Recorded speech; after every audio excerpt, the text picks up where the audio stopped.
Welcome to The Lumber Word, where industry veterans Matt Beamer, Greg Riley, and Ashley Buckholt dissect the world of commodity lumber each week. We bring you up-to-date insights on supply, demand, and market trends, sharing our trading expertise to benefit everyone in the supply chain. Join us for informative and entertaining discussions that guarantee to make you wiser about all things lumber. Hey everybody, welcome to this week's episode of The Lumber Word. We're recording this on the 27th of March, 2024. Charles De La Torre from Industrial Forest Products is back riding shotgun with us. We can say that still in today's term, can't we? Riding shotgun. There's I'm nothing comfortable with it. Non-PC about that. Okay, we got a great show coming up here. I thought he was riding down and dirty. Hey, well, it's a lot different than the song I sent Charles the other day. What I thought I should open the show with. Yeah, that was just not right. One of our listeners told us thinks we should number these shows so they can get them. So, what number is this? Did you Let's figure that out? Yeah, kind of like when you open up a checkbook or something. I think it should be like number 254. Okay, yeah, I like that. Yeah, I like that. You pick a random number. You don't want to be the guy bringing a check, even though kids. If you're not following this is where you write your name and you write a number and you hand it to people and change for money. You don't want to be the guy You don't want to be the guy walking in with check number 1. You always get questioned for that, right? Yeah. So I wanted to break down a little bit of lumber. First of all, give a shout out to a kid named Justin Hartley who sent me a LinkedIn message. He goes to the University of British Columbia, football player up there. Just liked listening to our show. Football or is that rugby? I think it's Canadian rules football. So I think the field is like 3 inches Bigger wide, field. Yeah. 3 inches wide and like 500 miles long. Is that what it is? I'm sure you got a comment back from some of our listeners on that. But it's great. I wanted to give a shout out. Another girl named Lindsay on Twitter sent me something. She does woodworking, but she listens to our show because she's interested in us talking about the different species of lumber, and she's wanting to learn more about it. Wood. And then I had a couple of people reach out from Universal Forest Products, said that they listen to our show a lot, and actually sent me some nice messages on that, which I thought that was pretty cool. I think everybody's familiar with them. So let's figure out the tone. What's the tone of today's market going to be? We're all sitting here, and it's Thursday before a holiday, and the market, or Wednesday. I'm sorry. Whoa. Thanks, Charles. Whoa. I'm losing a day. No, I'm losing a day because of Good Friday, right? Okay. Makes sense. So let's talk about what's going on in the market and then let's jump into it. So last week when we chatted, market still had a little liquidity in it and prices were trying to figure out where they were at. We go into this week. I would say there's still liquidity, but you got to go work for it and find it. Yesterday, Greg and I were talking, and late last night, orders came through. Like some of the orders I got surprised, some not so surprised. So I think we're in this digestion phase where we're either going to stop, pause, go up, or we're going to stop, pause, and go down.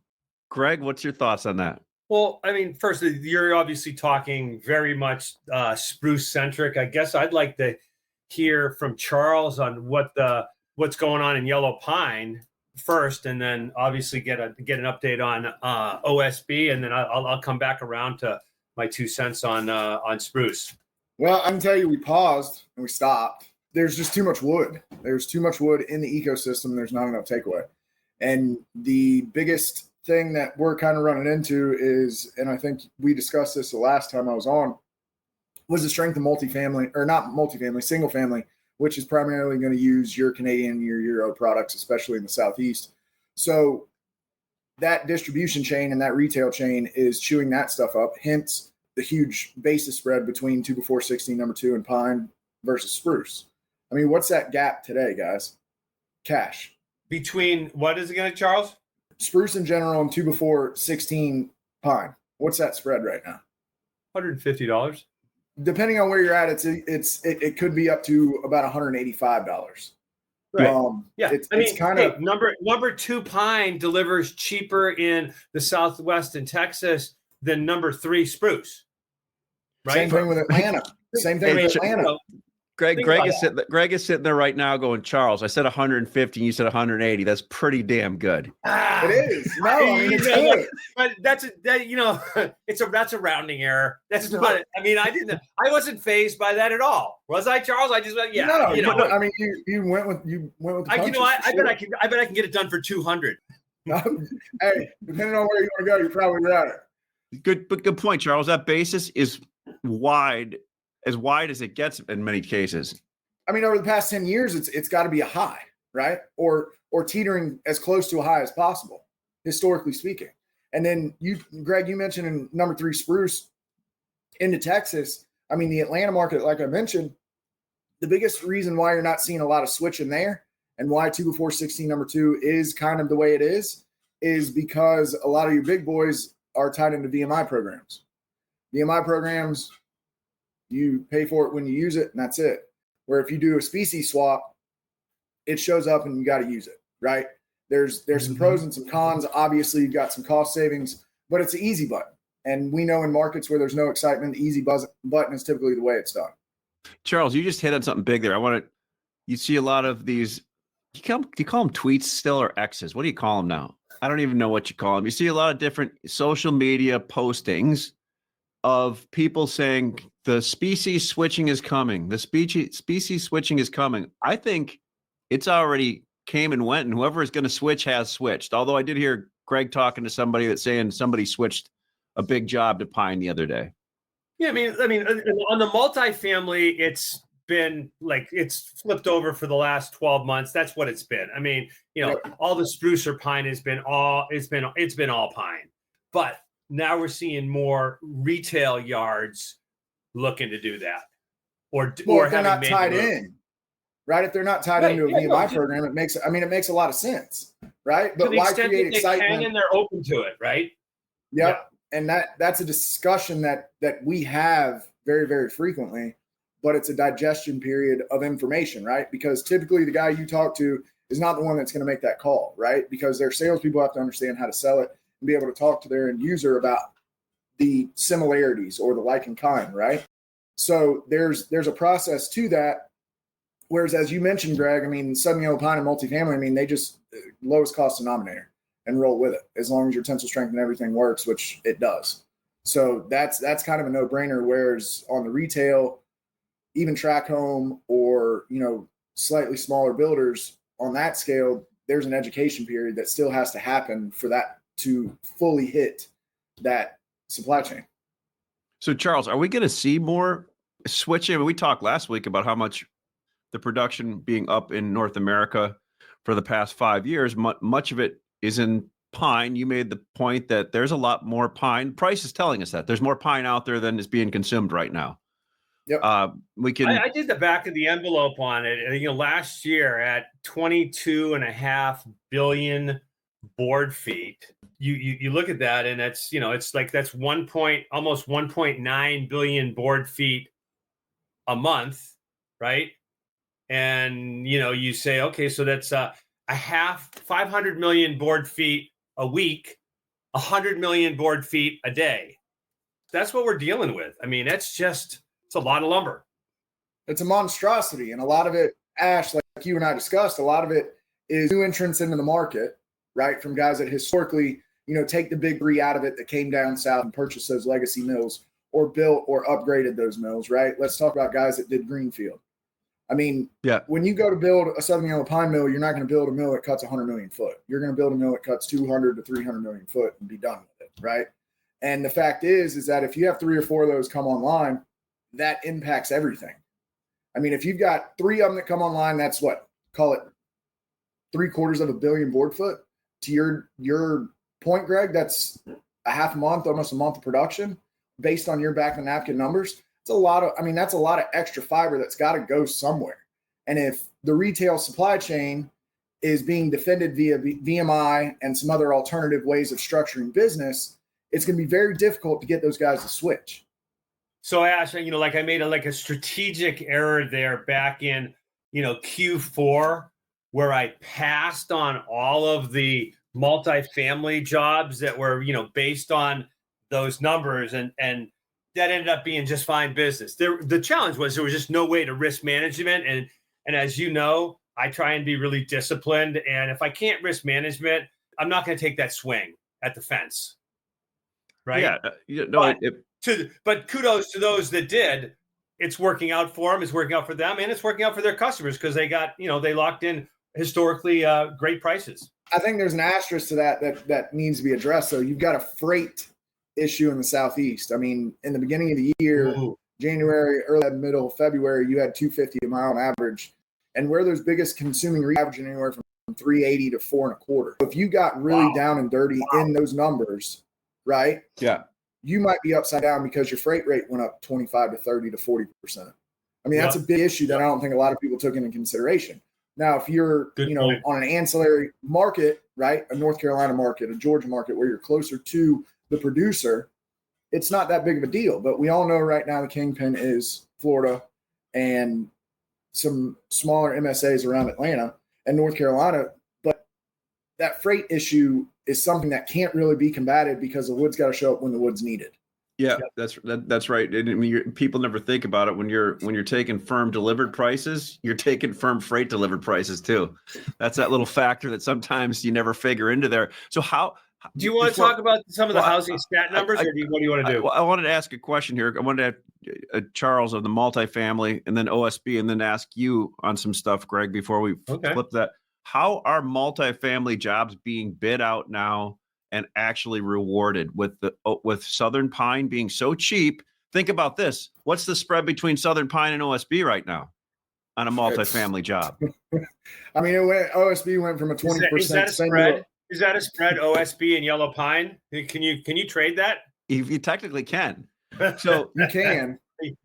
Yeah, so, but I don't know. Let me think about what's the standard deviation on that, Ash? 0.2? $150.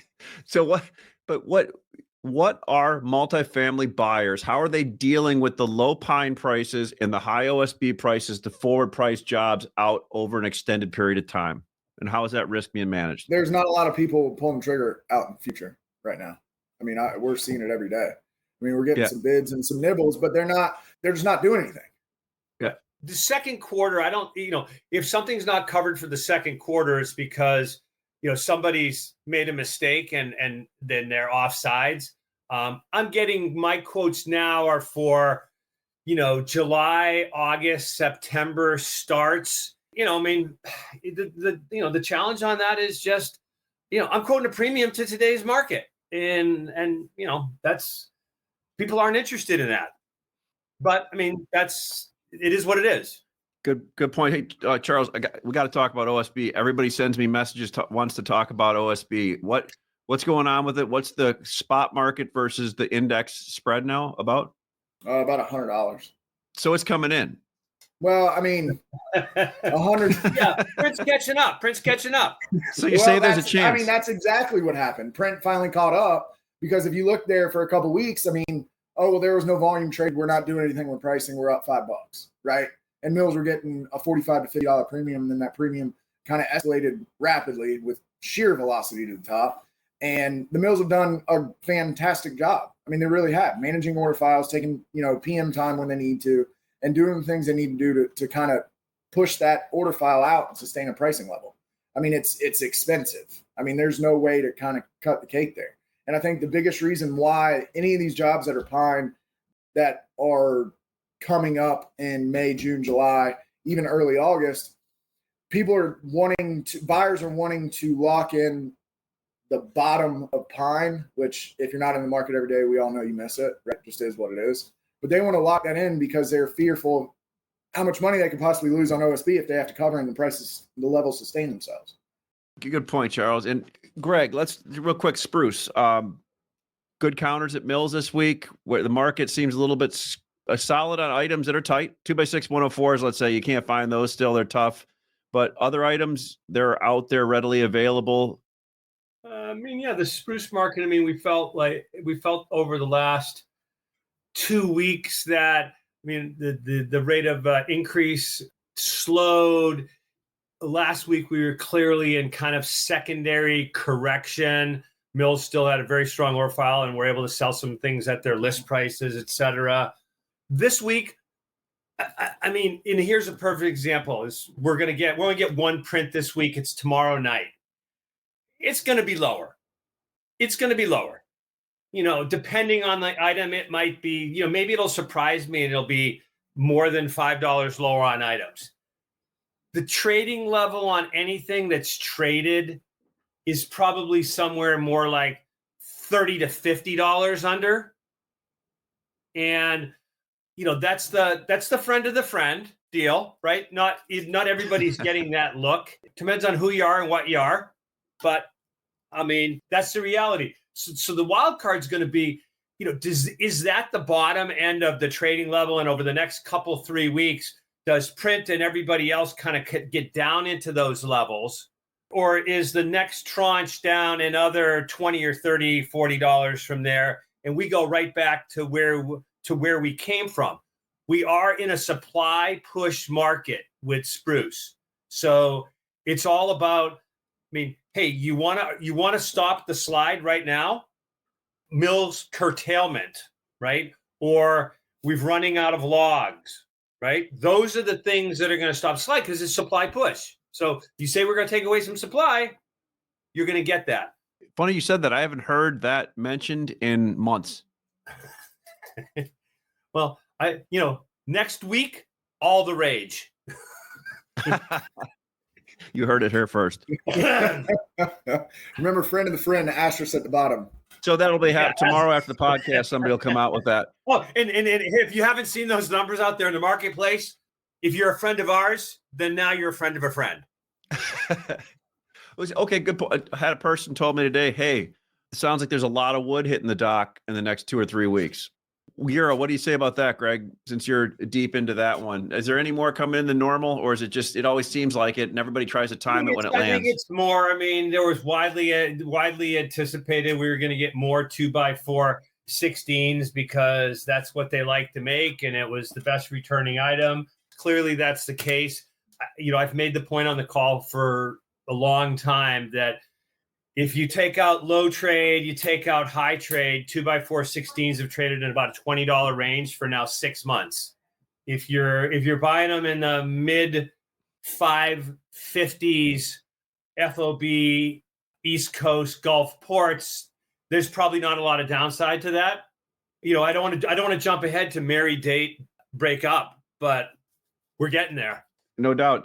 So what's you home sales? You want to do home sales? Yeah, let's go into two different things. Since we were talking this morning, you got new home sales, new home sale prices, and then you had the 3-month Case-Shiller index that came out for the last month that they rounded up. I think our average was January, and I think, Greg, you always say that Case-Shiller is a little bit more accurate representation of pricing because it's showing houses sold the same houses. Is that correct? Or I don't know. Case-Shiller tracks the same house every time it trades. So it's an apples and apples comparison. You know, when you look at whether it's new homes or existing homes, I mean, new homes is, you know, there's different sizes homes and there's different regions that have a bigger weighting. So there's that, you know, existing homes is, I mean, it's nothing but you're always comparing apples to oranges to lemons to, you know, tangerines. So we see the new home sale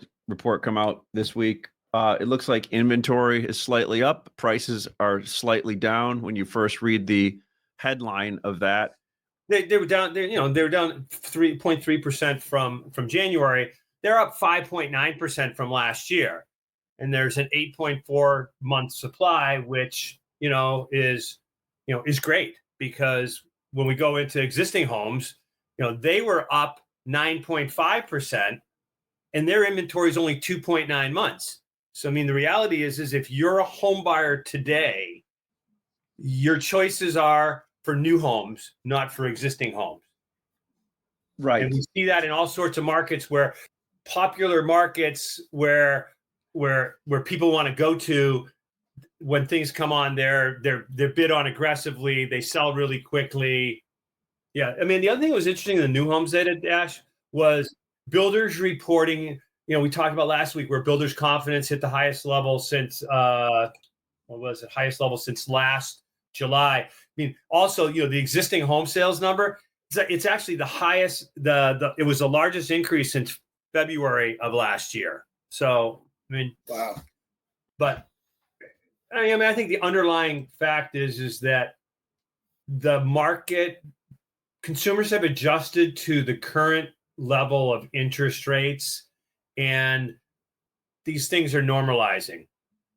I mean, with the fact that you're still going to have limited existing homes because there's so many people that are locked into low mortgage rates that they're not going to give up. So, yeah. Did you say Case Shiller? What was that number? I didn't look at that. So Case Shiller, let's see if we can see this. 6% annual gain in January. The S&P CoreLogic Case Shiller's National Home Price NSA Index, covering all 9 U.S. Census divisions, reported a 6% annual gain in January, up from a 5.6 rise in the previous month. 10-city composite showed an increase of 7.4, up 7% increase in the previous month. So obviously the case, it says National Home Price Index up 6%. Yeah, I mean, which makes sense as it tracks existing homes, and there's a limit on, limited supply of it. That those prices would continue to stay strong. I mean, you contrast that with new home prices are down from a year ago. Correct, and that's back to your point. It's just the good supply. Any comments on the new home sales price, the price index, Charles? No, I'll let y'all be the data scientists. I make decisions off the cuff, fellas. I think I did a pretty good job just ad-libbing that one, which is probably horrible. You are so full of it. You're like, no, man. I just see which way the wind blowing, and then I'll go by. I love it. You. Well, the way I will say this though, I think there's still a flight of major metros. At least we're seeing it in the South, right? Some of your smaller towns are still seeing increased development, and that's a big push. Which, if you look at it from that standpoint, your new home sale is going to be cheaper because the dirt's cheaper, the infrastructure costs cheaper, your utilities are cheaper, things like that. So that might have a little bit of a play in that new home price versus existing as well. Why that difference in percentage and gain and loss. That might have something to do with it, because your overall cost in the new house, if you're 30 minutes outside of a metro, it could be completely different.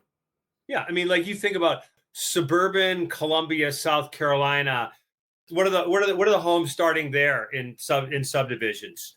300 grand. Yeah, if that. I mean, we're 35 minutes from Columbia, and I mean that's about the starting point. But I mean, the dirt cost is half the price, right? Versus a developer going into Columbia and putting curb and gutter and running water and utilities and all that. So I mean, it's real interesting when you look at it from a total cost perspective, really. Yeah, well, even in the Midwest, Greg, you get out 40 miles west of the city, where they're building on farmland, right? And you can get into some of these decent houses, but 400-ish, 400, 650 if you want the golf course and the pond by you for new construction. Not that I know anything about that. Yeah. Well, I mean, are you looking for a longer commute? I got a question though. Hold on. Longer commute? Yeah. I got a question. So I read an article the other day. I follow farmland transactions out west in y'all's neck of the woods, Iowa, Illinois, Kansas, Nebraska. Yep. There was an auction in, I think it was northeast or southeast Iowa. Don't quote me on that. Sold for $29,600 an acre. Makes sense. And that generally, but it was dry crop land, right? And I guess I asked the question from a suburban scenario of Chicago. What does that dirt cost correlate to? Because that's the only reference point I have. Yeah, good question. If I was just going to guess, I think that spread between buildable land outside of cities far enough and traditional ag land has probably increased with ag land increasing at a rapid rate, right? But I'm guessing an acre of dirt in a subdivision, and anybody can correct me on this one, it's probably somewhere around 30 to 50 grand an acre when somebody's buying a subdivision, a tract of land, 40, 100 acres. Pure guess. 100 acres, I mean, that makes sense. Yeah, it's pure wag on my part. Guess on that one. Could be wrong on that. But you look at when they report those Iowa sales, a lot of times that's a farmer that wanted to buy the land for one of their kids sitting right next to him and run the price up where that would normally trade, 15 grand. Yeah, I mean, like if you go in just good, if you're buying it for ag right now, I think the prime farmland in Iowa is, trading somewhere in the 15 grand an acre, right? But that's for farmland. So any price above that is probably going to be for something some other type of higher, development. better use, HBU. Right, Yeah. exactly. Yeah. And that's that's kind of the correlation I was looking for, right? So I mean, if you've got dry land, cropland, right, and then you've got a suburban location outside of Chicago, 40 minutes. What is that? Is it a 30, 40, 50, 60% increase over that? Just as an idea for total cost, right? Representative compared to what we're doing down here. That was the only reason for the question. I mean, like Ash, you'll have to ask Craig what good farmland around him is going for these days. Yeah, it certainly is a lot more than it was going for 10 years ago. So you're saying it's more than I sold my farm for? Okay, got it. Yeah, yeah, it's I wanted to diversify and buy timber outside of Charles's place, but I can't get anybody to sell it to me. I mean, you're right. But you can for another time, Riley. Conversation. You can buy timberland in South Carolina for what, Charles? $1,200, $1,400, $1,500 an acre still? No, cutovers about that. If you wanted a young stand, and depending on size, how old the trees are, right? Yeah. I thought you were talking about the Singer timberland. Of course you are, based on your last hip hop group text. Well, hey, let's go into the fan favorite. The fan favorite. Here we go. I'm having a hard time with the marry, date, or dump one right now. When we're at this kind of transitional market, it's tough to pick different items. You really got to commit here or not commit. It's okay. Take us out, Ash. I'm still married to MSR, and I'm married to MSR because MSR's father, the CME, has a good basis to connect with, right? So that's one reason I like MSR. We were buying MSR almost below 2 and better prices and selling premium on futures to it. That trade should come in. Again, we're long MSR. I like it. By the way, that is coming in, Ash, because May lumber is currently down about $20 this week. Gotcha. Okay. All right. So that basis is coming in. What I want to date right now, I'm out looking for the undervalued items that are the friend of the friend -30 to -50 that might go another 30 to 40. So I'm out looking. What do the Amish do when they go out on their walkabout, where they just go and walkabout and do that outside of my field of knowledge, my friend. Gotcha. Okay. I'm looking right now. I'm just looking and having a good time looking. Playing the field. What I want to dump is any items that I got a little bit crazy and bought too much of when Greg, you said, "Hey, why did you buy that?"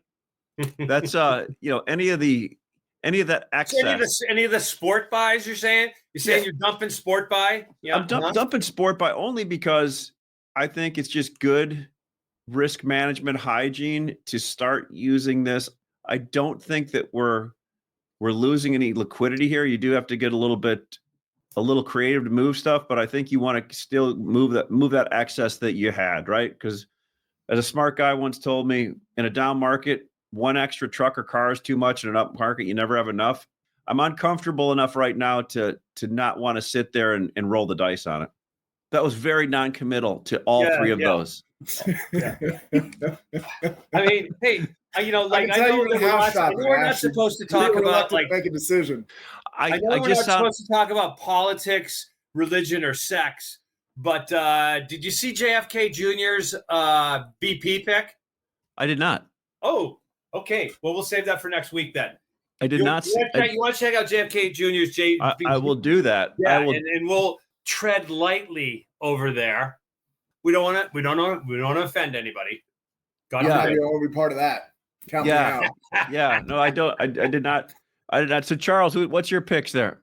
I think Riley should go. I mix it up a little bit. Riley always Greg, feeds off everything everybody else says. Go ahead. There you go. No. He talked about spruce. I mean, he and I are an echo chamber. You're the guy, you're the clear, okay. you're All the right. guy with the clear perspective. I mean, everybody wants to hear what you have to say, Charles. Well, I got to figure out which way the wind's blowing, Riley. I think we addressed that 10 minutes Ash ago. didn't help you. Ash didn't help you there, did he? No, he did not. Obviously, as an organization, we're inherently long with our manufacturing assets and just the nature of our business, right? Yep. I downside, there's very, very little downside in Southern Yellow Pine. I mean, we're at break-even levels across the board, no matter what your grade is and your yield percentage. Log costs in the Southeast are $235, $260, $1,000, and you got number 2, number 1, sub $400. I mean, number 2, we've been buying insanely cheap, and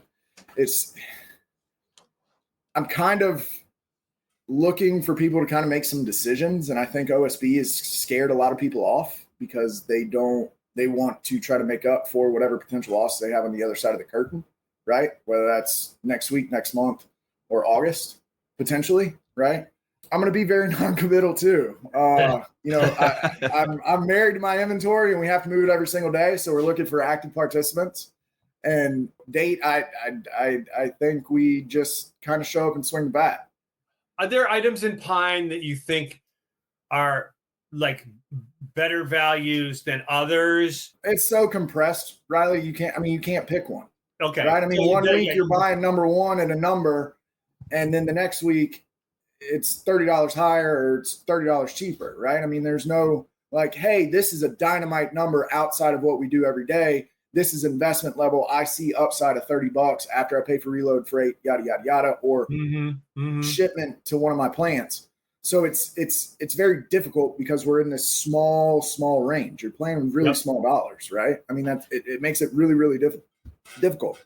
Break up. I think OSB is kind of went high really, really fast. I don't know that I'd break up with it, but there's definitely some risk up here, right? I mean, 32 square foot of sheet, and there's 1,000 sheets on a truck of 7/16. You get a $50 move, you can lose your shirt in a heartbeat. So I'm not saying I'd break up with it. I think, once again, not to sound like a broken record, I think the mills have done a hell of a job managing their side of it and how they've gone to market this year.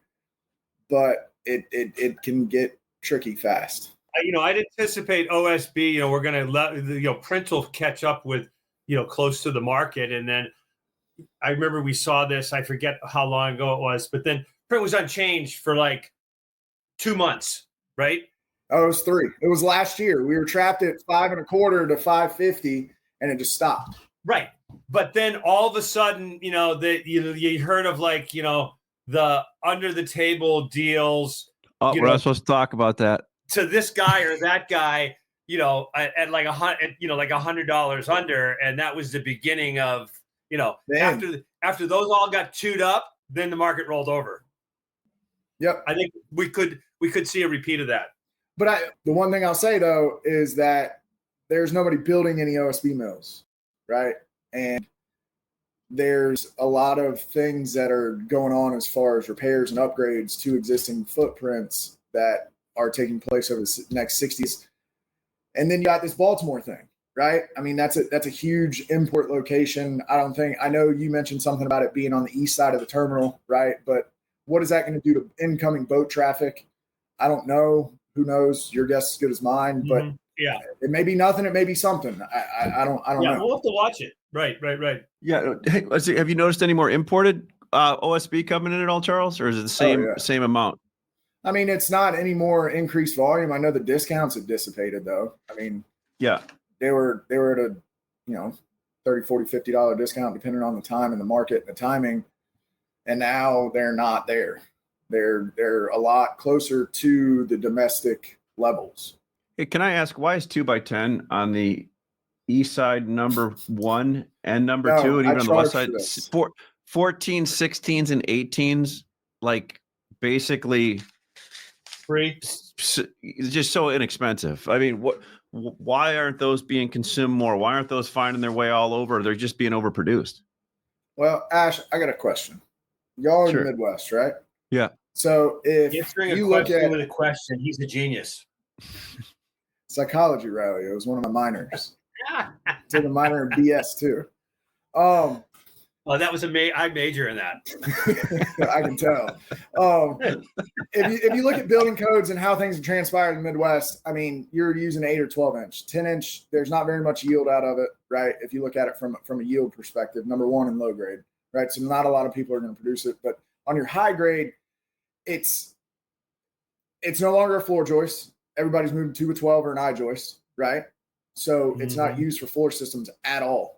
Whereas historically, when y'all were my age, I had to say that, sorry, it probably was, but it isn't any longer.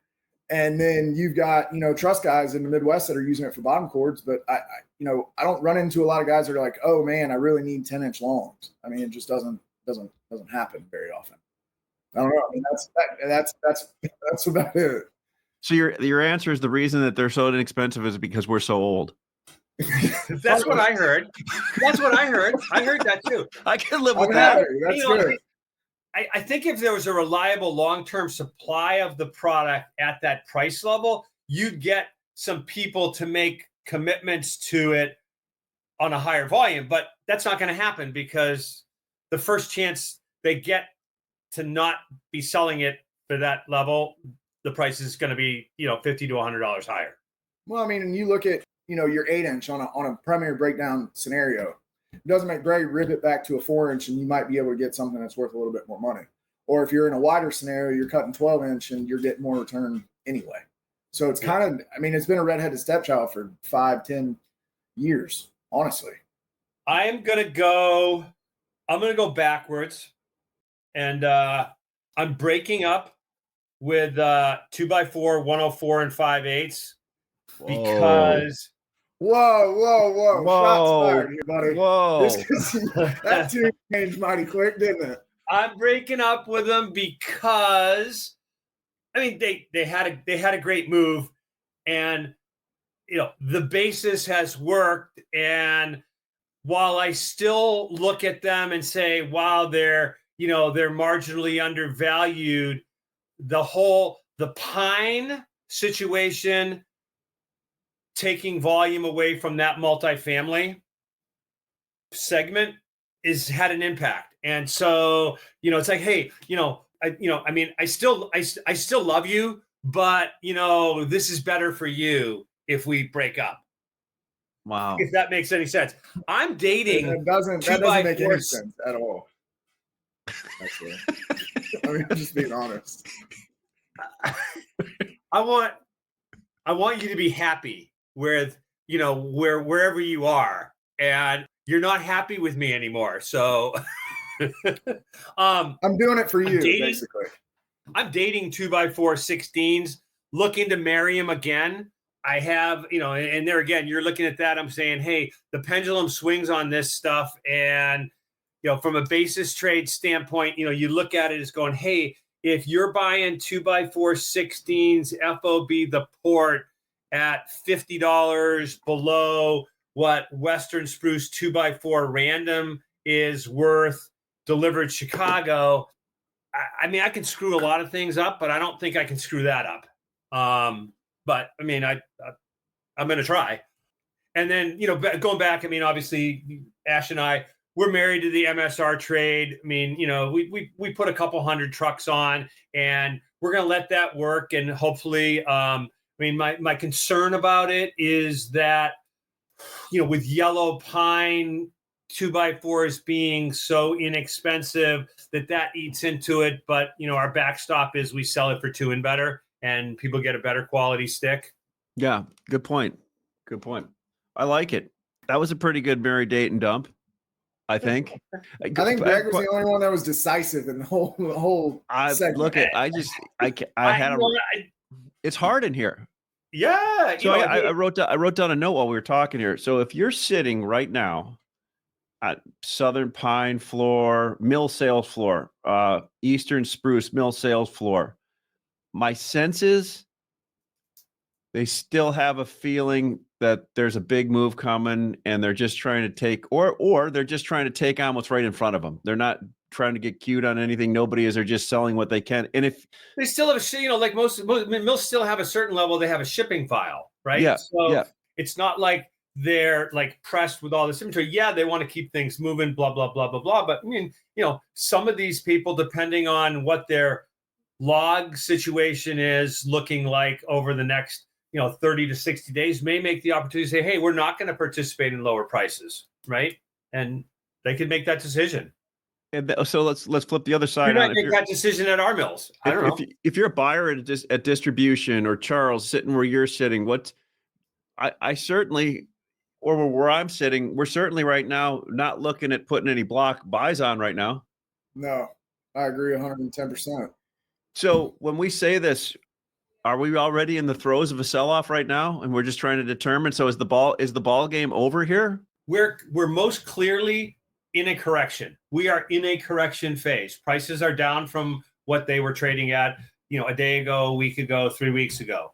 The peak sale prices are behind us. I just needed you to tell me that. I feel better now. Charles, do you feel the same way on that? Now we're talking spruce here. I'm not talking pine, but maybe we could talk pine too. I mean, look, there's a lot of things that need to happen for anybody to have any sort of confidence in quite frankly anything. That friend of the friend deal that Greg mentioned earlier, I think if you get people that react quickly, whether it's mills, secondaries, participants in the supply chain on the spruce side, and they clean that mess up quick, I think it might be short-lived, right? And then you got a mill on the backside producer that says, yeah, I mean, our log situation is tight. We've got problem B and we solve C, but A and B could impact us. So we're going to, I don't know, not participate or make some of those volumes go and they just go away, right? I mean, we all know that happens every day. Sure. Yeah. Yeah. Well, no, I mean, the reality is the level of business is still very, very good out there. There's still good liquidity. The demand side is not collapsing by any stretch of the imagination. We're, seasonally, right? Seasonally, we're going to use more wood in April than we used April and May, probably than we used in February and March. So, I mean, that's the underlying positive, which is saying, hey, maybe it's a trading range market. We just hit the high end of the trading range. I mean, I could still build a case that, we haven't seen the high of the year. We'll see the high of the year in sometime in July, August. Okay. So I'm still saying you could see that, but I think, whether it's, this is the first week where we'll actually get a down print, it's not unheard of that April is going to be a sloppy month and muck around. And then you get to our Memorial Day, you get to early May, and you maybe start to bottom out and run up into mid-July. That's not, that's what's happened in the past. Last year, that's exactly what happened. And then pre-COVID, seasonal. Yeah. You're exactly right. I'm not sitting here saying that, demand and there's not good business, right? I think that is a positive. But what I also think too is that you've got a total input cost that is up anywhere from 12 to 20% as far as production goes. And there's a certain level that mills are happy with, just like OSB, right? Everybody got a piece of the cake over COVID, right? Everybody got fat and happy. Everybody loved the taste of sugar. But the fact of the matter is that there are things that fundamentally have to change in order for mills to be able to pay for those increases that have to be sustained, because otherwise people quite frankly can't live, right? If you look at inflation on other items that have sustained and not gone anywhere. So that input cost increase is really playing into the economics of it. And it is going to help dictate who those participants are in that market to create that liquidity, whether it's short-term or long-term, right? Whether y'all buy a bunch of 2x10 Southern Yellow Pine and stick it in a warehouse in Chicago, right? Or you don't, right? It's going to be determined by who has constantly played the game day in and day out. And that's who's going to have the competitive edge going into a seasonal scenario to where people may feel like there's fear, right? Seasoned operators are going to understand how this works. And there's still good business as long as you executed when the opportunity presented itself. And that's what matters. I love it. Hey, one more shout out to my friend John at Bystall Performance Center here in I was working out this morning at 6 a.m. and he listens to our podcast, and he was asking me, he does a lot of remodeling on his house, and he was asking different. We talked for an hour on species flipping and switching and logistics and everything. It was pretty cool. He said so he appreciates listening to the podcast as a person not directly involved in the industry. I mean, we'll take listeners wherever we can get them. They all contribute to our advertising metrics. That's right. And as more listeners come on, we decrease global warming. Because you don't have somebody has to print out and put the readers on to read. All right. Well, Charles, I appreciate it. We'll keep this in a regular rotation. And potentially have. Yeah. Go ahead. Go ahead, Greg. No, Charles. Always great to have you on, and appreciate everything you do for us. Yes. All right, everybody. That concludes this week's episode, recorded 3/27/2024 of the Lumber Word. If you like what we do, please tell some other people. Send us a note. We'll put our emails on here on the summary, and we'll look forward to having you listen again next week. Thanks for listening to this week's episode of The Lumber Word. The Lumber Word podcast is dedicated to engaging conversations about the lumber industry, including trading ideas, market trends, and evaluations of overvalued and undervalued assets. We wish to emphasize that the discussions and opinions expressed in this podcast are purely for informational and entertainment purposes. They should not be considered as financial or investment advice. We encourage our listeners to make their own financial decisions, taking into account their unique circumstances and financial goals, and to seek professional financial advice if necessary.